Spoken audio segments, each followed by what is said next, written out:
क्षेत्रीयतावाद के दुष्परिणाम क्या क्या हुए।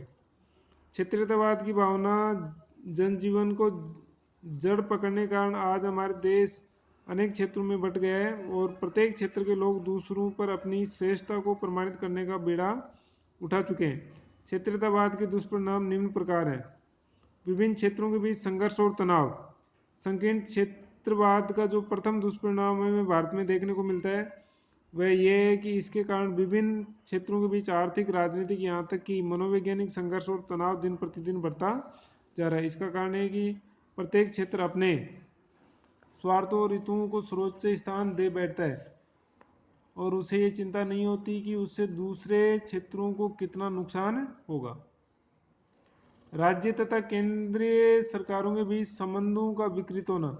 भारत में क्षेत्रीयतावाद के कारण केंद्रीय सरकार और राज्य के बीच का संबंध कभी कभी अत्यंत कटु रूप धारण कर लेता है। प्रत्येक क्षेत्र के हित समूह, क्षेत्रीयता नेतागण, बड़े बड़े उद्योगपति या राजनीतिज्ञ अपने अपने क्षेत्र के स्वार्थों को प्राथमिकता देते हैं और केंद्रीय सरकार का ध्यान अपनी ओर आकर्षित करने का प्रयत्न करते हैं। केंद्रीय सरकार जिसकी तरफ से थोड़ा सा झुक गई है। स्वार्थी नेतृत्व और संगठन का विकास।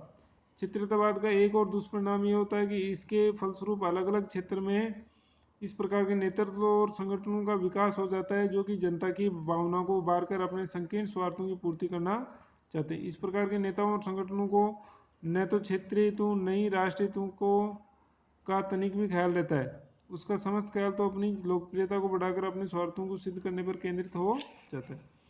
ये नेतागण कभी तो भाषा के प्रश्न को लेकर हंगामा मचाते हैं और कभी केंद्रीय सरकार के पक्षतापूर्ण व्यवहार के विरुद्ध नारा लगाने के लिए सामने आ खड़े होते हैं, चाहे इनमें से कोई भी समस्या वास्तविक हो या केवल काल्पनिक। भाषा की समस्या का अधिक जटिल होना। क्षेत्रीयतावाद का एक और बुरा प्रभाव यह होता है कि क्षेत्रीय वफादारी भाषा की समस्या को सुलझाने में सहायक होने के स्थान पर उसे और भी जटिल बनाने का कारण बनती है। क्षेत्रीय वफादारी का सीधा संबंध क्षेत्रीय एवं प्रादेशिक भाषा के प्रति विशेष लगाव से होता है, जिसके कारण प्रादेशिक भाषा को आवश्यकता से अधिक महत्व प्रदान करने की गलती उस क्षेत्र के लोग कर बैठते हैं। परिणाम ये होता है कि अन्य किसी भाषा के प्रति सहिष्णुता की भावना बिल्कुल नहीं रह जाती और विभिन्न भाषाभाषी क्षेत्रों के बीच भाषा के प्रश्न को लेकर कटुता बढ़ती चली जाती है। क्षेत्रीयता का ये परिणाम जनकल्याण और राष्ट्रीय प्रकृति के दृष्टिकोण से अत्यंत घातक सिद्ध होता है। राष्ट्रीय एकता को चुनौती। संकीर्ण क्षेत्रीयता राष्ट्रीय एकता के लिए एक चुनौती बन जाती है। क्षेत्रीयता के फलस्वरूप विभिन्न क्षेत्रों के बीच जो तनाव और संघर्ष की स्थिति उत्पन्न हो जाती है वह राष्ट्रीय एकता की समस्त धारणाओं और भावनाओं पर तुषाराघात करती है, क्योंकि क्षेत्रीयता के फलस्वरूप विभिन्न क्षेत्र के लोगों में कभी क्षेत्रीय स्वार्थों को लेकर, कभी राजनीतिक स्वशासन या पृथक राज्यों के प्रश्न को लेकर, तो कभी प्रादेशिक भाषा के प्रश्न को लेकर जो झगड़े और मनमुटाव खड़े हो जाते हैं वे राष्ट्रीय एकता के लिए घातक सिद्ध होते हैं। क्षेत्रीयवाद की बढ़ती हुई प्रवृत्ति पर टिप्पणी करते हुए वरिष्ठ राजनीतिज्ञ ज्योति बसु कहते हैं कि समय बीतने के साथ साथ मैं भारतीयता को कमजोर होते देख रहा हूँ। इस प्रकार की चिंता निराधार नहीं है और इस चिंता का अपना औचित्य है। अब क्षेत्रीयतावाद को रोकने के उपाय। राष्ट्रीय जीवन के लिए क्षेत्रीयतावाद कोई अच्छी चीज नहीं है, इसे नियंत्रित करना ही उचित है। इस संबंध में निम्नलिखित उपायों को सुझाया जा सकता है। केंद्रीय सरकार की नीति कुछ इस प्रकार की होनी चाहिए कि सभी उप सांस्कृतिक क्षेत्रों का संतुलित आर्थिक विकास संभव हो, जिससे कि विभिन्न क्षेत्रों के बीच आर्थिक तनाव कम से कम हो। सभी क्षेत्रों को लोगों को समान आर्थिक सुविधाएं प्रदान की जाए, जिससे कि अनावश्यक प्रतिस्पर्धा और ईर्ष्या की भावना न पनप सके।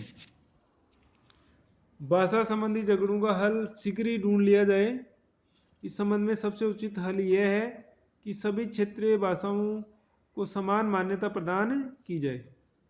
हिंदी भाषा को किसी भी क्षेत्रीय समूह पर जबरदस्ती लादा न जाए, अपितु इस भाषा का प्रचार और विस्तार इस ढंग से किया जाए कि विभिन्न क्षेत्रीय समूह स्वतः ही इसे संपर्क भाषा के रूप में स्वीकार कर लें।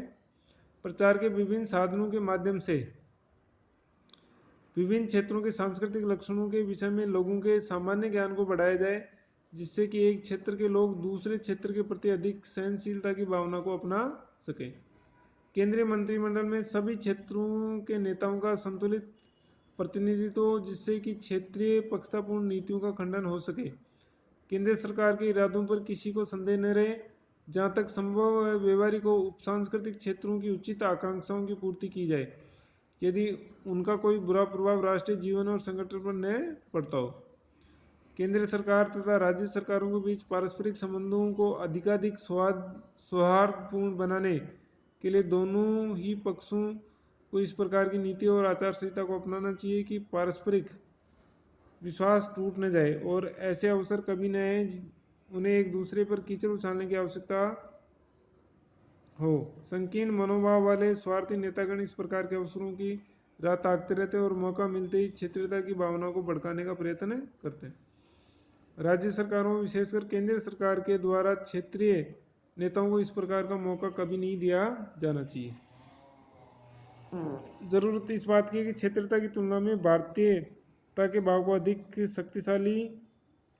बहुत अधिक शक्तिशाली बनाया जाए। तो ये क्षेत्रीयतावाद से संबंधित हो गया। अब इसका PDF भी आपके सामने आ जाएगा और क्वेश्चन आंसर है वो देखें आप। धन्यवाद।